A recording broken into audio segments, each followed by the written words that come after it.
Bonsoir à tous, je suis ravie de vous retrouver pour un nouveau débat de l'actualité économique nationale.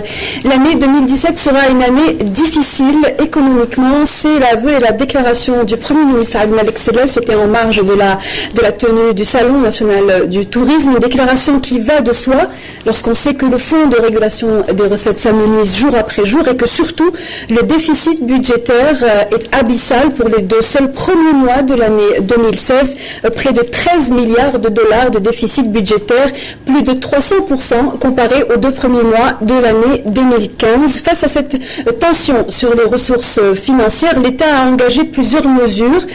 Parmi elles, la bourse est l'une des formules, l'une des solutions que l'État préconise pour protéger les entreprises qui lui appartiennent, notamment donc les entreprises publiques économiques. Et c'est le cas de l'une des 12 cimenteries qui appartiennent au groupe JICA, l'une de ses filiales est la Société des Ciments de Ain El Kibira qui est située à Sétif, qui dimanche dernier a ouvert les souscriptions à la bourse d'Alger. Son objectif, augmenter son capital de 35% et aussi s'engager dans des projets d'investissement, in fine celui d'accompagner les objectifs du groupe JICA qui sont de combler notamment un déficit de production de ciment au niveau national. Nous allons donc parler du financement de l'investissement via la bourse. Merci messieurs d'avoir accepté notre invitation. Monsieur Yazid Benmourou, vous êtes le directeur général de la bourse d'Alger. Merci d'être avec nous. Youssef Ben Abdallah, vous êtes professeur en économie. Merci d'être là. Et monsieur Laïd Rabel, président directeur général de la filiale de la Société des Ciments de Ain El Kibira. Merci d'être avec nous.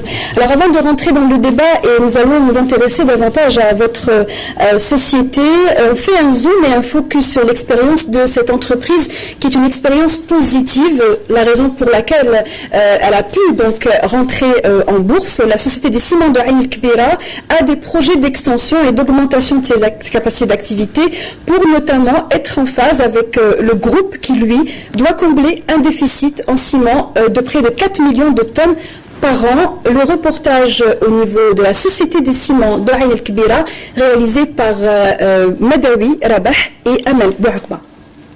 Avec une production annuelle qui dépasse les 1 million de tonnes de ciment et un chiffre d'affaires de près de 8,5 milliards de dinars en 2015, la Société des Ciments de Ain El Kibira de Sétif, filiale du groupe JICA, se positionne parmi les cimenteries les plus performantes sur le marché.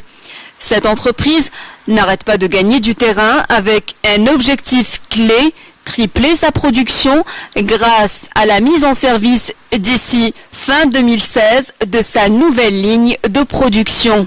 Ce qui représente 2 millions de tonnes de ciment supplémentaires, de quoi permettre de porter la production de cette cimenterie publique à plus de 3 millions de tonnes de ciment et créer 350 emplois directs. La stratégie de développement et de modernisation des installations initiées par cette entreprise ainsi que ses performances opérationnelles en termes de volume et de qualité du produit lui ont valu d'obtenir le feu vert de la Commission d'organisation et de surveillance des opérations de bourse pour son introduction en bourse. Une opération qui contribuera au financement de ses travaux d'extension.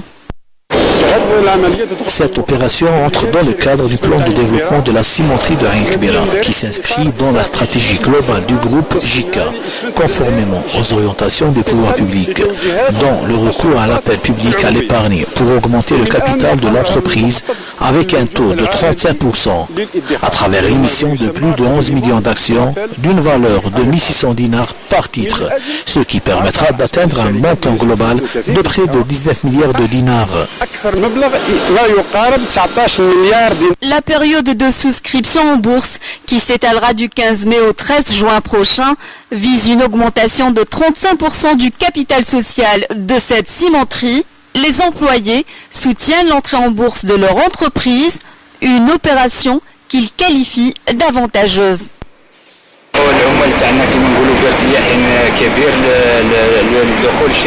Les travailleurs ont accueilli favorablement l'introduction en bourse de leur entreprise, car cette opération permettra le financement des travaux d'extension qui concerneront la deuxième ligne de production. C'est un moyen de financement intéressant. C'est beaucoup mieux que de recourir au crédit bancaire. Même les employés sont concernés par cette souscription, puisque l'émission des actions sera répartie à hauteur d'1% pour le personnel de l'entreprise. Nous encourageons cette opération, nous avons beaucoup d'ambition, nous allons redoubler d'efforts pour les réaliser. Des ambitions que la cimenterie de Ain El-Kbira est bel et bien déterminée à atteindre grâce à une stratégie basée sur des atouts de taille, la capitalisation d'un savoir-faire et une longue expérience dans le métier de la production de ciment, en accordant une importance capitale à la formation et au recyclage de son personnel.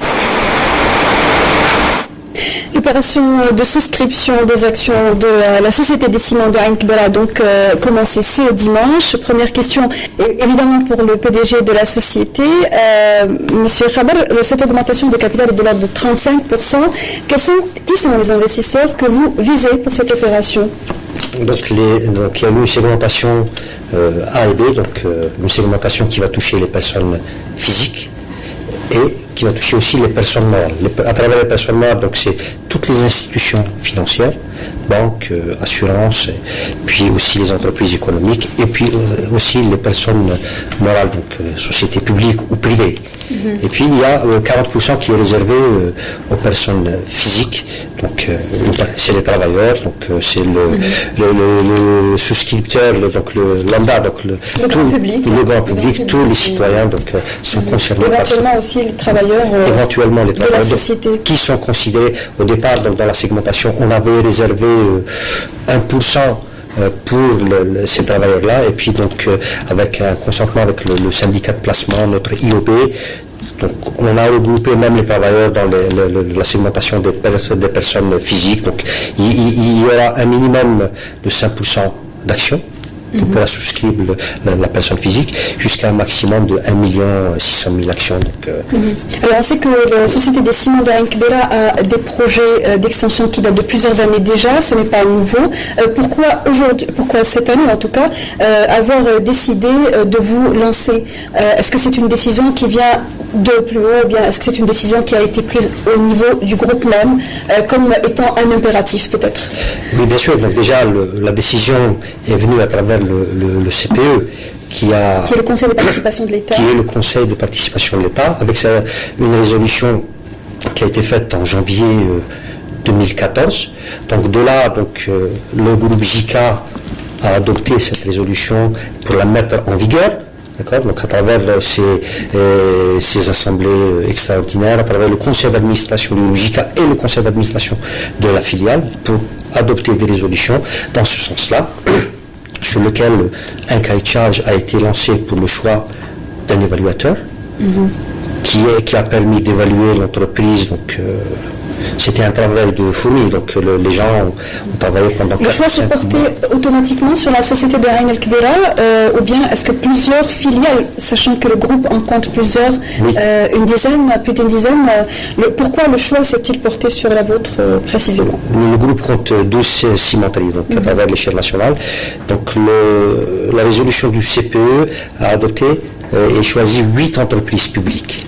Parmi ces 8 entreprises publiques, il y a 3 cimenteries. Sur les 3 cimenteries, la cimenterie de Ain El-Kbira fait partie de ces 3, donc il y aura aussi la cimenterie de Chlef et la cimenterie de Tebessa qui vont normalement bientôt avant la fin de l'année, donc qui vont obtenir Inch'Allah, le visa pour entrer en bourse aussi. Donc, alors on sait que justement vous parlez du CPE, le CPE a donné son accord, c'était en 2013 si je ne me trompe pas. Janvier 2014. Oui, on va dire fin 2013, début 2014. Il s'est passé beaucoup de temps encore une fois pour que la société puisse finalement entrer en bourse. Pourquoi cela prend-il toujours autant de temps entre le moment où la décision est prise la société finalement rentre en bourse? Bon, c'est vrai que l'introduction en bourse n'est pas une décision facile. D'abord, il faudrait que, là c'est l'actionnaire principal, donc unique, c'est l'État qui a décidé de mettre une partie, 8 sociétés publiques, et non des moindres, qui sont très importantes au niveau économique. Pour nous, c'est un signal, comme on l'a toujours dit, c'est un signal fort pour donner la confiance nécessaire au marché, pour attirer les autres entreprises vers la bourse. Alors, pourquoi depuis 2014? Il faut dire que, comme vient de préciser M. le PDG, il y a un processus de préparation, notamment il y a tout ce qui concerne les organes décisionnels au niveau de l'entreprise qui doivent prendre des décisions d'introduction, l'Assemblée générale notamment, mais c'est surtout l'évaluation. Comme ce sont des entreprises très importantes, de grande taille, je pense sur lesquelles il n'y a pas eu d'évaluation vision marché, parce que c'est une évaluation. Le besoin, c'est pas fait ressentir peut-être avant. Donc, on pense que c'est normal que ça prenne autant de temps, mais je pense que maintenant, beaucoup de ces 8 sociétés-là, on sont à un stade très avancé, et beaucoup, je pense au moins 3 ou 4 arriveront durant le deuxième semestre de cette année pour faire leur entrée en bourse comme la cimenterie d'Ain Kbira. Alors vous avez parlé entre autres d'un taux de rendement qui serait déjà fixé de l'ordre de 6%. 6 à 8%, oui, ça c'est des estimations. Oui, alors la question c'est, j'imagine que vous la devinez, comment peut-on fixer un taux de rendement, ne sachant pas encore quels peuvent être les niveaux de bénéfices que vous allez générer, sur quelle base est-ce que vous vous êtes fixé pour parler de rendement entre 6 et 8? Si on se fait déjà l'exercice 2015, la société des ciments Ain Kbira a réalisé un chiffre d'affaires de 8,5 milliards de dinars, avec un résultat net de 3,3 milliards de dinars. Donc vous voyez simplement très rapidement que déjà le taux de rendement, la marge bénéficiaire dégagée autour de 40%. Donc vous voyez que quand même le secteur ciment est un secteur très rentable. Oui. C'est pour ça que sur le business plan déjà effectué par l'évaluateur, qui est le CETIC, donc déjà il a pris des mesures restrictives, donc il a pris des précautions en se basant sur 80% des capacités de production, pas 100%, pour sécuriser un petit peu les investisseurs, et de là découle ce taux de rendement par rapport aux actions qui seront mises sur le marché, qui va tourner autour de 6-8% annuellement. Oui. Et comme par hasard, un taux de rendement qui est supérieur au taux de rendement de l'emprunt national obligé. Mais ça, on va en parler peut-être un peu plus tard. Depuis l'entrée en bourse des PME privées, désormais une entreprise publique, est-ce que les IOB, en termes clairs, les personnes qui sont l'interface bancaire sont plus rodées dans l'exercice, dans cet exercice, donc par rapport aux souscripteurs notamment? Alors, il faut dire que maintenant, c'est la 6e entreprise qui arrive sur le parquet de la Bourse d'Alger. Toutes les introductions qui ont été faites jusqu'à présent ont été une réussite. La dernière, c'était donc Biofarm, mais le réseau des intermédiaires en opération de bourse est très rodé, connaît très bien ce qu'il y a lieu de faire. Il est assez estimé sur le territoire national. Il est donc possible maintenant, à la date d'aujourd'hui par exemple, que n'importe quelle personne physique ou morale se dirige auprès de n'importe quelle agence bancaire pour aussi de l'IOB Telmarket, qui n'est pas une banque, pour demander, donc passer un ordre d'achat pour la cimenterie ou les autres titres qui sont cotés à la Bourse d'Alger. Donc ils sont très rodés. D'ailleurs, ce matin même, nous avons inauguré un premier point bourse. C'est pour permettre... Un point bourse, en quoi cela consiste-t-il exactement? Alors, le point bourse, c'est tout simplement... Nous, on dit que le marché, c'est l'information. Un marché sans information, ce n'est pas un marché. Et l'information se transforme en prix. Donc, pour qu'un investisseur puisse prendre la décision d'investir au niveau de la bourse, ou bien un émetteur, c'est-à-dire une entreprise, puisse venir sur le marché, il faut qu'il ait les informations nécessaires. Pour cela, les banques, donc la première, c'est la BADR qui a donc pris l'initiative d'installer le premier point bourse, qui va permettre à toute personne qui souhaite avoir des informations sur les modalités d'une introduction, comment acheter, comment vendre. Il peut donc avoir des informations de n'importe quelle agence de la BADR. Pour l'instant, donc on a commencé à Alger, mais l'idée c'est que l'ensemble... Alger dans toutes les agences de la Badr à Alger. Non, l'agence principale pour l'instant. Donc aujourd'hui, c'est l'inauguration du premier point bourse. Très bien, donc c'est un début. Mais dans le futur, toutes les banques, donc tout le réseau des IOB doit mettre sur les 48 wilayas au moins un point bourse, et puis après on laisse le soin, donc toute la latitude aux banques de décider dans quelle agence il faudra installer un point bourse. Alors une question justement par rapport à l'efficacité de la bourse. Aujourd'hui on sait que des actions d'entreprises qui ne se portent pas si mal que ça, on va citer l'Horacie par exemple, des actions qui ont été souscrites en 2000 à 400 dinars, c'est bien ça, en 2016, 16 ans plus tard, elles coûtent 480 dinars. Est-ce que les variations des actions va rester figé sur ce chiffre de 5% au-dessus ou en dessous? Alors, c'est une très bonne question. Le marché, en réalité, c'est quoi?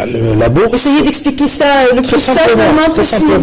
Alors, nous, vous êtes en train de parler de manière indirecte de ce qu'on appelle de la liquidité du marché. Un marché qui n'est pas liquide n'est pas un marché. La liquidité, ça veut dire quoi? Ça veut dire qu'aujourd'hui, si j'achète des actions, il faut que je sois sûr que je puisse les rendre liquides à n'importe quel moment. Et puis savoir surtout qu'elles vont valoir davantage avec le temps, du temps. Vous avez parlé tout à l'heure notamment du taux de rendement. Plus le taux est élevé parce qu'il y a un risque sur le marché. C'est que quand vous allez acheter sur le marché, c'est-à-dire au niveau de la bourse, vous prenez un risque parce qu'il va y avoir une volatilité des titres donc en hausse et en baisse. C'est vrai que jusqu'à présent, on nous dit que c'est vrai que les titres qui sont au niveau de la bourse d'Alger n'évoluent pas de manière significative, mais tout ça a une explication. Alors, tout simplement parce que nous disons, il n'y a pas de profondeur de marché, premièrement. Parce que l'investisseur, si vous avez 4 titres cotés, il n'a pas de choix. Donc, ça, d'une part. D'autre part, il y a un manque d'information aussi, dans les mentalités des gens. Ils achètent une action en pensant, c'est comme si c'était un placement financier. C'est-à-dire, ils l'achètent, ils ne revendent plus. D'ailleurs, si on prend sur les 4 sociétés qui sont cotées... Mais il ne revend pas parce que, justement, il sait que la valeur ne va pas tellement... Non, parce qu'il ne sait pas qu'il peut revendre. Aujourd'hui, si nous prenons les 5 sociétés cotées, la 6e viendra donc dans quelques jours.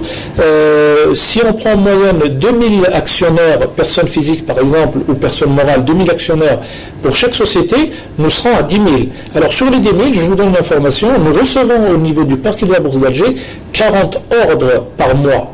À 40 ordres par mois, vous ne pouvez pas. Il n'y a pas de suffisamment de... Il n'y a pas de mouvement, en fait. Il n'y a pas de mouvement. Et certains titres, vous parlez du titre, vous permettez, le titre de l'Horacie, mais c'est un titre qui n'est pas vendeur. Parce qu'il y a une forte... L'Horacie donne de très bons dividendes. Alors, ceux qui achètent l'Horacie, ils ne revendent plus. Dès qu'ils achètent, ils le gardent. On ne peut pas pousser les gens à leur dire... Question simple, Yazid Benhoub, est-ce que la variation de 5% va changer, sachant que le ministre des Finances s'est plus ou moins prononcé sur la question récemment, est-ce que cette variation va changer dans l'avenir? Alors, nous avons fait dernièrement, il y a on va dire 2 semaines de cela, nous avons ouvert la fourchette un peu plus à 20%, nous avons remarqué qu'il y avait une variation des cours. Des choses qui changeaient, qui bougeaient. Des choses qui bougeaient. Mais on va dire que si on analyse suffisamment, on va trouver que cette variation, en fait, n'a pas permis, par exemple, de drainer aujourd'hui la dernière séance qui s'est déroulée donc le mercredi passé, plutôt le lundi. Il n'y a pas eu un rush disant que tiens, le titre a pris de la valeur, a pris 20%, j'ai acheté à 1225, il vend au 1400, je vais aller vendre pour faire une plus-value. Non. Peut-être qu'il faut attendre un peu plus de temps, peut-être. Plus de temps, mais il faut travailler, il faut beaucoup d'informations. Justement, en attendant et en espérant que d'autres entreprises suivies, telles que Biofarm, entrent en bourse, est-ce que l'opération Biofarm, qui a levé un montant nettement inférieur que celui de la Société des Ciments, on est d'accord, a peiné vers la fin de l'opération à donc céder l'ensemble de ses actions, puisque les banques et institutions financières sont venues à la rescousse. Est-ce que cela ne vous effraie pas? Non, pas du tout. Nous, restons optimistes. Pourquoi? Pour la simple raison que, bon, comme le disait M. Benhoub, donc la culture déjà, avec les Algériens, donc culture boursière, n'est pas encore ancrée. Pas encore installée. Voilà. Et puis, la différence entre Biofarm et la Société des Ciments El Kibera, donc Société des Ciments El Kibera, donc l'actionnaire principal, c'est l'État. Donc demain, tout souscripteur qui deviendra actionnaire, donc sera actionnaire aux côtés de l'État, qui est une différence avec Biofarm, qui est une entreprise privée. Donc peut-être que par rapport à ça, il y avait une certaine réticence des souscripteurs, donc un manque, on va dire, de confiance. Oui. Mais aujourd'hui, donc nous restons optimistes sur l'opération. Normalement, on aura de bons résultats. Inch'Allah. Youssef Ben Abdallah, la question maintenant, on va un petit peu élargir le débat et ne pas rester simplement à parler des actions de la société Ciment. Est-ce qu'aujourd'hui, une société, une filiale qui appartient à un groupe public, qui ouvre, n'ouvre pas son capital, en l'occurrence, elle augmente son capital via la bourse, est un pas qui est franchi sur le chemin d'une privatisation? Est-ce qu'on peut parler aujourd'hui d'une démarche qui tendrait vers cela, sachant que ce sont des entreprises qui pèsent lourd sur le plan du budget de l'État? Merci. Je voudrais tout d'abord dire quel est l'honneur qui est le mien d'être une seconde fois invité dans cette émission. Mais bien sûr qu'on ne peut que féliciter les entreprises, leurs managers d'avoir fait ce pas d'aller vers la bourse. On les a obligés là en l'occurrence, on est d'accord. C'est un pas, moi je l'enregistre comme quelque chose, mais comme quelque chose de positif, obligé ou pas, elles vont devoir affronter le marché d'une manière ou d'une autre. Oui. Et donc c'est un pas très positif. Ceci dit, tout en espérant que l'État continue à donner le bon signal vers la bourse, etc., il ne faut pas crier victoire. Monsieur le PDG de la bourse est là pour nous dire que le financement par la bourse est plus que marginal. Je n'ose même pas dire le chiffre, si là je lui laisse le soin de le dire, mais c'est bien loin de 0,1%. D'accord ? Donc on peut se féliciter effectivement de ce pas. Mais n'empêche que notre économie, elle continue à être financée par d'autres canaux, le budget de l'État et le système bancaire. Et je pense que dans ce type de débat, ces deux canaux de financement doivent être discutés très très sérieusement, d'autant plus qu'il me semble aujourd'hui que nous sommes à la fin d'un cycle de financement facile, mais assuré par le budget de l'État.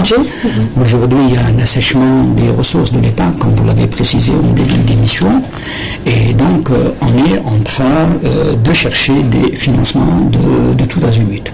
Alors, ce que je souhaiterais dire est que pendant cette période de financement facile, le système bancaire, de manière très générale, qui reste quand même un canal de financement principal. Nous sommes encore dans une économie d'endettement. Nous ne sommes pas dans une économie financière au sens...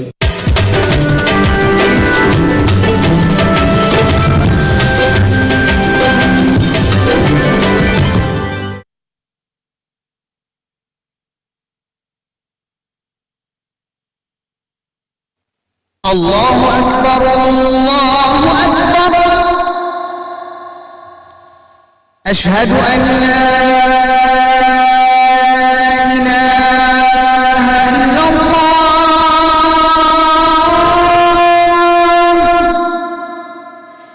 أشهد أن لا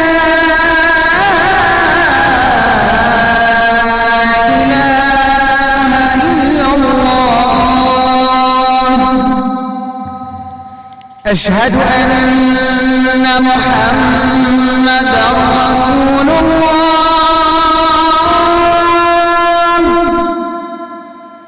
أشهد أن محمدًا رسول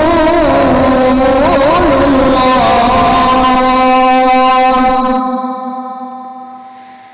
حي على الصلاة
هذه الدعوة التامة والصلاة القائمة آت محمدا الوسيلة والفضيلة وابعثه مقاما محمودا الذي وعدته.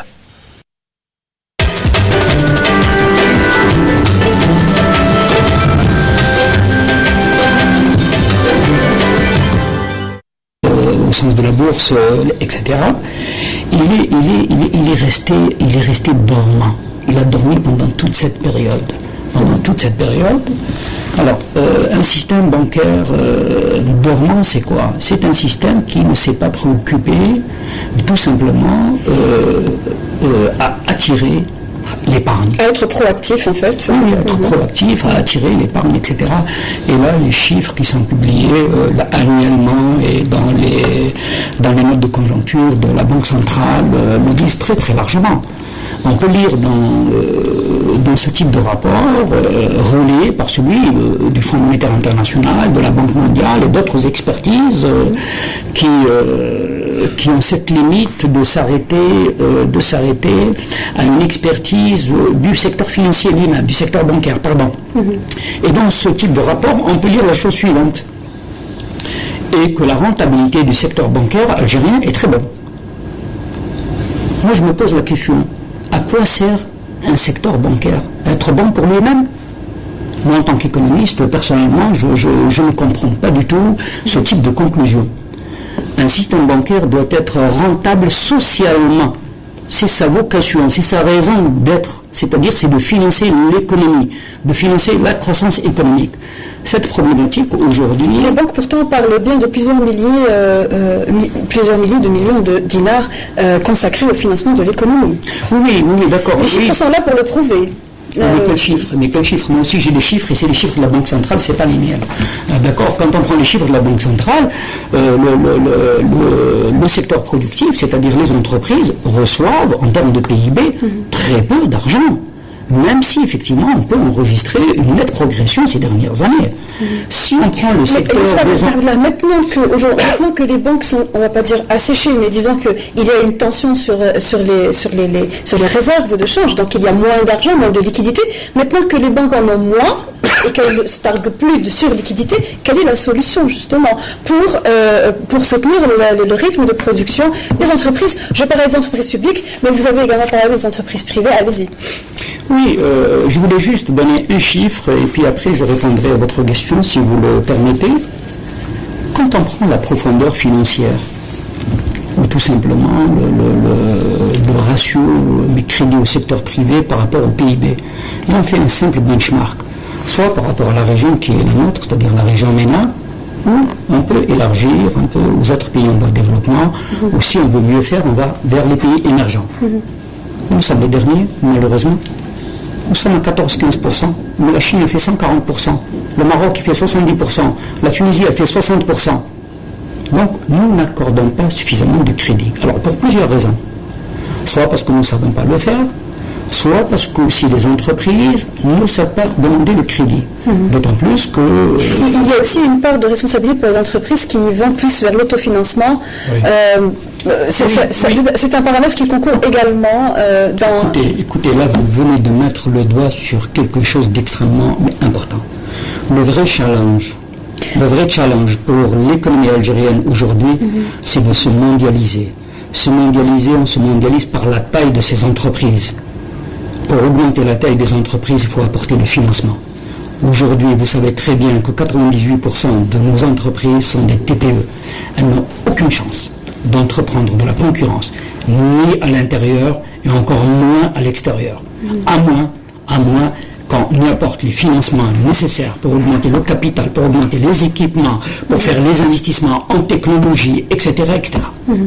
Une autre question par rapport aux entreprises publiques économiques, on y reste, puisque nous avons l'exemple d'une société qui appartient à un groupe public. Qu'en sera-t-il des entreprises publiques économiques qui n'ont pas la capacité d'entrer en bourse? Est-ce que l'État pourrait décider de les aider une énième fois, de les aider financièrement à rééquilibrer leurs finances, leur budget, leur trésorerie, pour pouvoir ensuite être éligibles à l'entrée en bourse? Alors, on peut analyser déjà le discours politique, dans la mesure où le gouvernement a bien dit il n'y aura plus de financement à travers le budget de l'État. Donc ça, il faut que les entreprises aillent chercher les financements sur le marché. Ceci d'une part.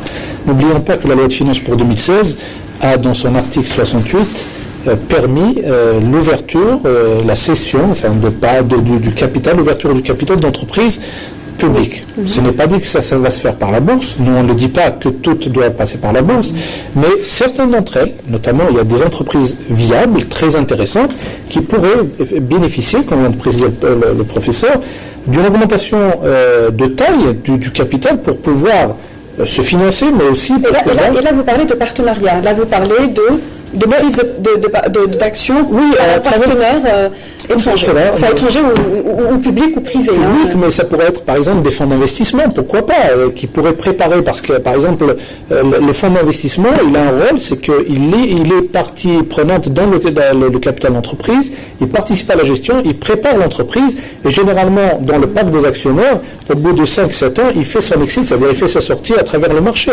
Nous avons des exemples comme celui d'Aciaruiba, par exemple, où c'est un fonds d'investissement qui est sorti par le marché.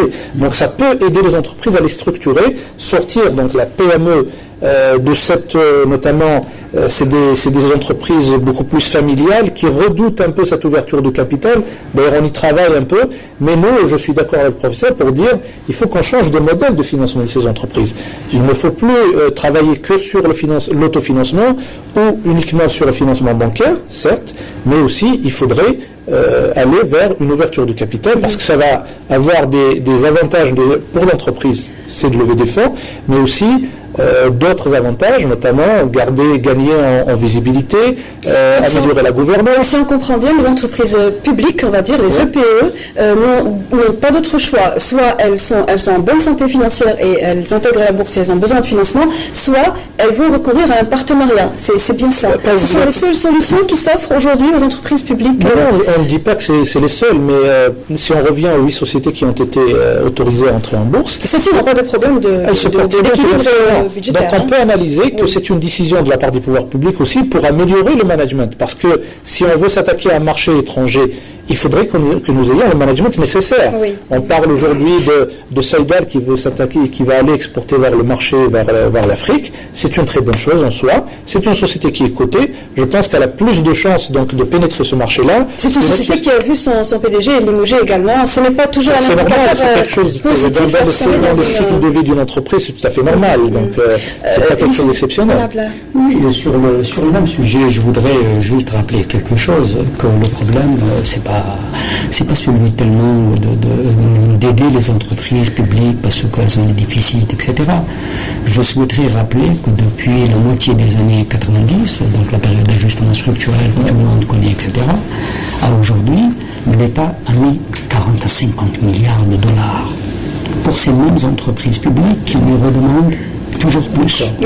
Oui, pour deux raisons. Toutes les 5 années, c'est ça, pour deux raisons. Mais pour deux raisons. Non, c'est pas, moi j'aime pas beaucoup ce terme de perfusion parce qu'on a l'impression qu'on ne fait rien dans ces entreprises publiques. Je souhaite ne pas être négativiste. Mais on parle de management également. Je vais y arriver. Ces entreprises publiques, finalement, elles ont reçu de l'argent soit sous forme de rachat de leurs dettes, c'est-à-dire qu'elles ne bénéficient pas d'argent pour faire des investissements de productivité. Et c'est-à-dire, tout en leur donnant de l'argent, on ne règle pas les conditions qui les ont ramenés dans ce déficit. Et il y a le problème, effectivement, de management. Oui. D'accord ? Et donc, on revient toujours à la case départ. On revient toujours à la case départ et on ne s'en sort pas.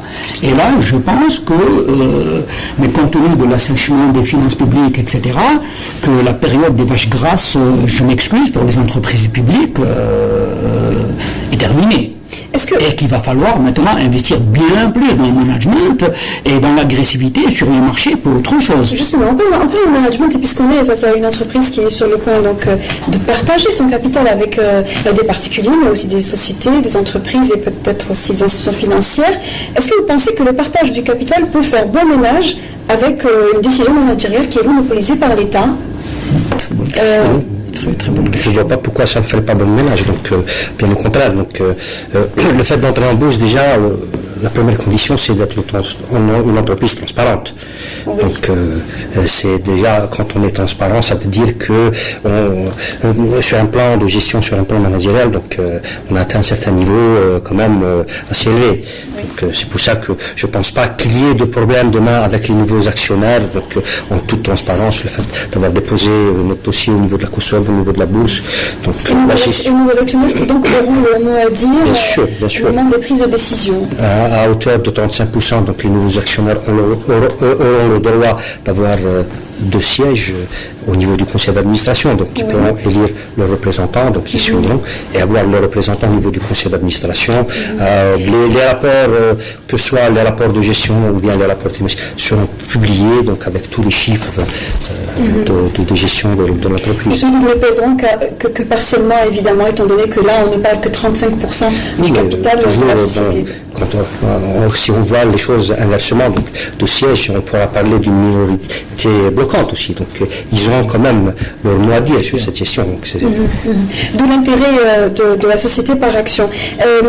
On ne parle pas de la société des ciments de Ain Kbira, puisqu'on est là pour dire que vous êtes une société qui est en bonne santé financière, puisque vous rentrez en bourse, mais on s'intéresse aussi aux entreprises qui ne se portent pas aussi bien que la société des ciments de Ain Kbira et qui, elles, pourrait être amené à prendre des décisions difficiles, et la décision difficile, généralement, pour un manager, concerne les employés, concerne le dégraissage. Est-ce que ces décisions pourraient intervenir dans le futur, sachant que nous sommes dans une situation difficile de financement? Est-ce que sur le plan managérial, sur le plan des décisions, l'État pourrait prendre des décisions aussi difficiles, selon vous? Écoutez, moi je ne sais pas, d'abord vous parlez de questions difficiles, j'ai eu l'occasion de dire la situation difficile est à venir, mais elle n'est pas présente. Moi je ne reconnais pas dans les comptes de la nation une situation difficile. Ça ne fait pas partie du langage de l'économiste. Nous sommes encore en état de surplus, nous sommes encore en état de très bonne santé financière. Là où il y a le déficit, c'est un manque de vision de la part des pouvoirs publics, il faut le dire très très clairement. La question difficile, on est d'accord, c'est les emplois, c'est la sécurité des emplois d'entreprises qui ne sont pas toujours dans une situation financière optimale, où à un moment donné, vous le disiez, l'État ne peut pas, à travers le budget, être toujours là à la rescousse. Est-ce que des décisions concernant la suppression ou les licenciements pourraient intervenir lorsqu'on parle d'une entreprise qui est donc financée par la bourse ou moi je pense, en Algérie notamment, c'est en quelque sorte un acquis social, c'est très difficile, c'est vrai, mais on n'est pas dans la situation des années que nous avons connues avec l'ajustement, etc. Donc nous avons quand même énormément de marge, comme vient de préciser le professeur. Je pense qu'il est trop tôt de parler de cela, mais maintenant, au lieu de parler de ça, moi je pense qu'il faut parler comment un peu relancer la machine. Relancer une entreprise qui arriverait par exemple à se délester de ses employés, c'est parce qu'elle n'a pas de plan de charge, c'est parce qu'elle ne se développe pas, mais c'est normal que si elle n'a pas accès à des financements, s'il n'y a pas de marché où qu'elle pourrait pénétrer, après ça dépend des secteurs, si on pense que certaines entreprises en Algérie, leur secteur est saturé, donc elles pourraient aller vers l'international, pourquoi pas? C'est un marché comme tous les autres. Donc n'ayons pas peur d'y aller, mais seulement il faut y aller avec des sociétés qui soient quand même assez solides, parce que nous avons des entreprises, c'est vrai, qui sont on va dire en Algérie de grande taille, mais comparé à des mastodontes au niveau international, il y a beaucoup de choses à faire. Et c'est pour ça qu'on dit que pour nous, la bourse pourrait véritablement donner l'impulsion à certaines sociétés dans des secteurs assez importants pour aller vers l'international. Oui, j'ajouterais qu'il ne faut pas rester inactif dans cette situation, parce que tout simplement, en attendant, on va revenir à refinancer encore des déficits. Au lieu de cela, mais comme il vient de le dire, tout simplement, il faut trouver des financements adaptés pour que ces entreprises aillent sur le marché dans les meilleures conditions de productivité et de concurrence. Au lieu lieu de se dire il y a le feu dans la maison, etc. Le feu n'est pas dans la maison. Aujourd'hui, est-ce que le partenariat justement avec l'investissement notamment étranger est une solution pour ces entreprises pour justement se mettre au niveau, au diapason de la qualité et donc faire face à la concurrence? C'est la question. Merci d'avoir posé cette question. Aujourd'hui, la question du partenariat avec le capital étranger fait partie des choses qui fâchent en Algérie. On n'en parle plus. Parce que 51-49 est devenu une loi quasi religieuse. Personne n'en parle. C'est-à-dire qu'on a pris cette décision et aujourd'hui j'ai l'impression que les pouvoirs publics ont du mal à la revoir. D'abord, cette disposition, moi personnellement je la trouve aveugle. C'est une décision qui consiste à dire tout le capital étranger est uniforme et donc je le traite de la même manière. Quel que soit le type d'activité, quelle que soit l'importance de l'entreprise. D'ailleurs, on a réservé le même traitement au capital étranger que le capital national. Alors qu'il aurait fallu quand même être clairvoyant et de dire il y a du capital étranger qui vient pour vendre, c'est ce qui se passe chez nous malheureusement, puisque la loi de finances complémentaire 2009 octroyait une participation de 70% pour le capital commercial, etc. C'est carrément une invitation à augmenter les importations au lieu d'augmenter la production. À l'import-import. À l'import-import, d'accord. Deuxièmement, dans le capital étranger, il n'y a pas que du mal. Ces gens-là, quand ils viennent pour la recherche de leur profit, ça c'est clair. Croire que le capital étranger vient ex nihilo de manière philanthropique pour développer notre pays, ça c'est une vue de l'esprit. Ça c'est un langage infantile. Ils viennent pour leurs intérêts. À nous de définir nos propres intérêts pour les rencontrer dans un contrat commercial, dans une relation commerciale. Cette relation commerciale, elle consiste en quoi pour nous? Elle consiste à faire la différence entre le capital étranger qui vient avec une technologie, qui vient avec un savoir-faire et un marché d'exportation. Et un capital étranger qui vient pour ramasser des profits commerciaux. Et là, j'aurais fait la différence, mais par la loi. Et je n'aurais pas octroyé les mêmes participations ni les mêmes avantages. Je vous remercie vraiment d'avoir posé cette question. Aujourd'hui, c'est un tabou. C'est un tabou. Il appartient à d'adapter la mission de l'actionnariat du capital. Il faudrait que les pouvoirs publics revoient leur copie et lèvent ce tabou. Bien sûr, dans la limite que c'est infantile, comme je viens de le dire, de croire que le capital étranger viendrait ex nihilo pour développer notre pays à notre place. Ça n'existe pas. Je crois que c'est d'autant d'actualité aujourd'hui, sachant qu'on imaginerait difficilement aujourd'hui l'État en train de prendre à sa charge 51% du capital et donc pouvoir donc supporter une charge aussi importante lorsqu'on parle des fonds de l'État.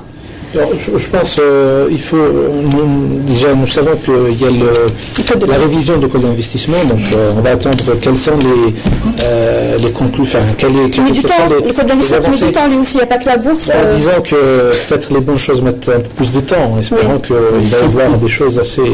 déjà il y a beaucoup de choses qui ont été faites dans ce sens, mais on sait que dans un contexte un peu particulier... c'est des petites retouches. On ne sait pas, bon, ça reste un projet, mais on attend, je pense. C'est-à-dire que il est surtout retiré de la loi de finances, je crois, certaines dispositions et mis dans le cadre du code de l'investissement. Moi, je pense que au lieu de s'attarder sur des questions qui pourraient peut-être, c'est-à-dire qui sont secondaires par rapport à l'objectif qu'on va atteindre, c'est-à-dire de mutualiser tous les efforts pour un peu sortir de cette zone de turbulence. Maintenant, c'est vrai qu'il y a beaucoup d'acteurs qui doivent travailler sur cette question, comment accompagner ce changement et pour aller vers une économie plus productive, sortir un peu de la dépendance par rapport aux hydrocarbures.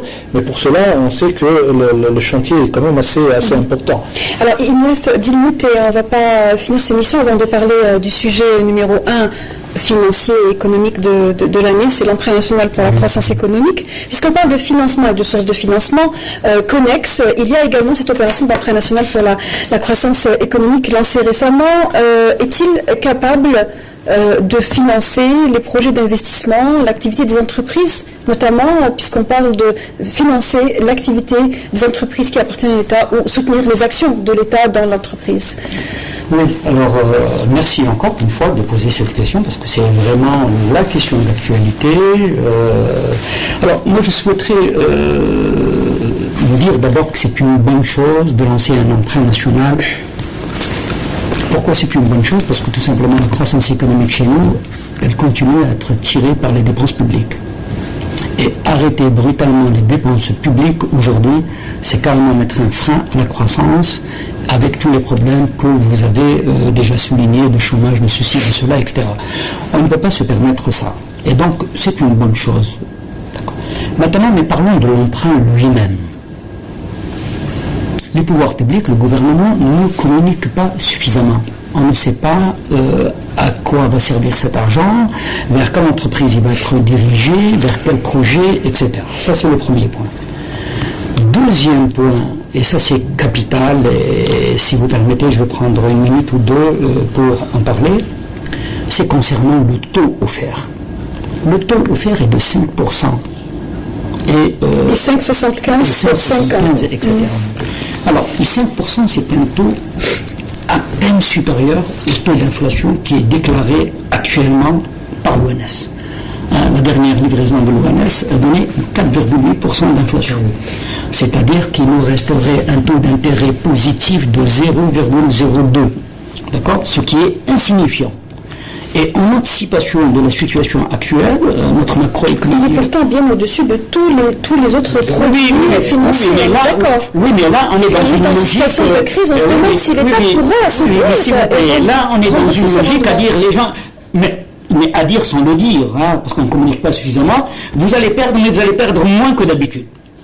Disons que vous allez congeler votre argent et qu'au bout de 5 ans, il n'aura pas d'évalué. Le problème de l'épargne, madame, c'est celui-là. C'est celui-là qu'on n'a jamais su attirer l'épargne.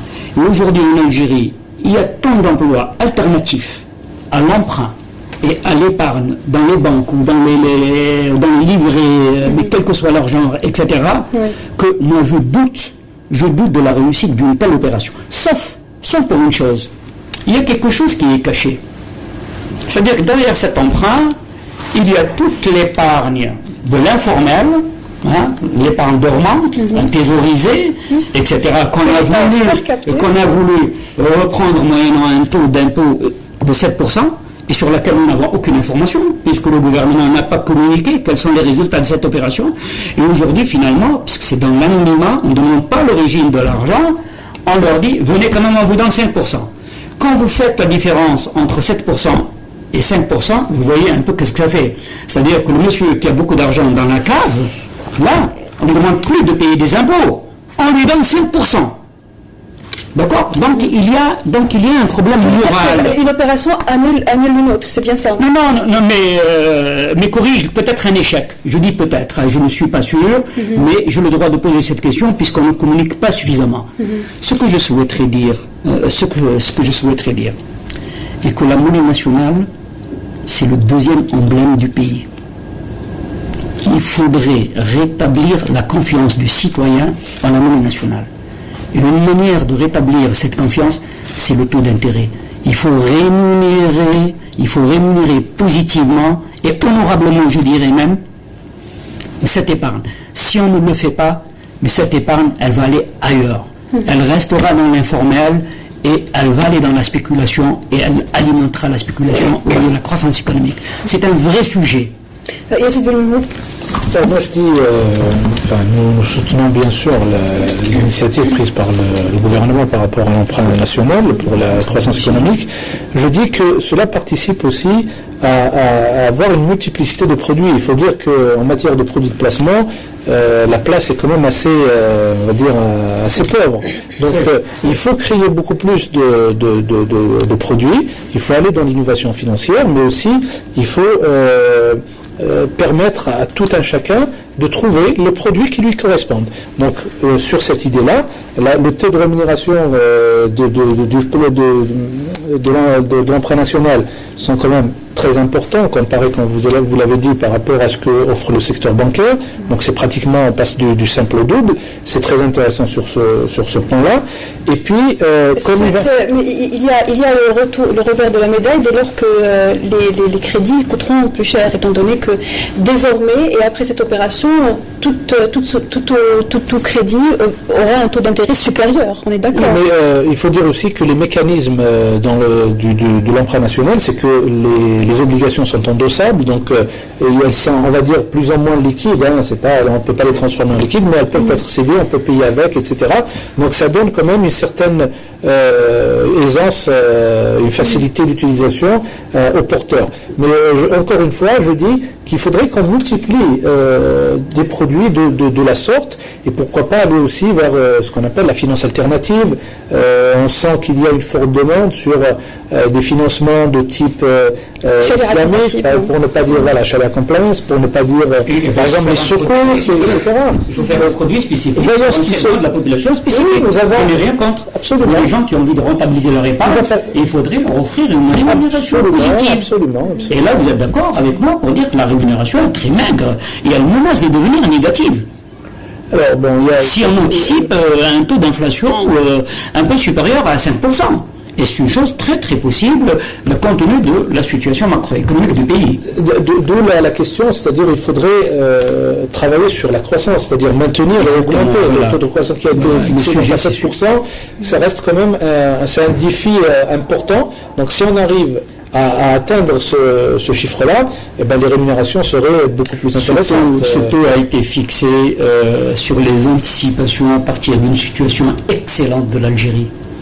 Ce taux, à mon avis, devrait être révisé à la baisse, être modeste, mais le réaliser là où la croissance est bonne, là où elle est agressive, là où elle doit nous amener sur le marché mondial. Vous l'estimez à combien ?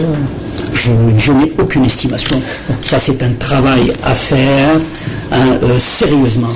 Mais le 7%, aujourd'hui, il me paraît comme un taux très très éloigné de ce que peut atteindre objectivement une économie comme l'économie algérienne.